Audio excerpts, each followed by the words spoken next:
Hi అండి, అందరికీ good morning. ఈరోజు ఫ్రైడే కదా, పొద్దున్నే వేసేసినండి ముగ్గుని.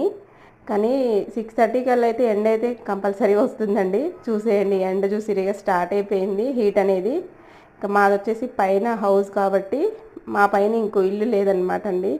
అందుకనేసి ఈ ఇల్లు అయితే చాలా హీట్ అండి. అసలు హాల్లో కూడా నిల్చోలేమన్నమాట, అంత హీట్ వచ్చేస్తుంది 7 కల్లా.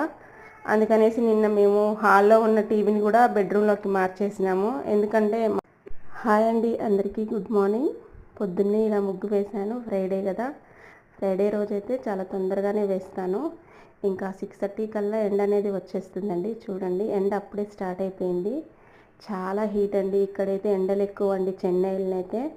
నాకైతే మా ఇంటి దగ్గర కంటే, హైదరాబాద్ సైడ్ కంటే ఇక్కడ చెన్నైలో ఎండలు మాత్రం చాలా ఎక్కువ అండి. అసలుకి ఇంట్లోనే నిల్చోలేకపోతున్నాం, అంత హీటు. 7 నుంచి స్టార్ట్ అయిపోతుంది. పొద్దున్నే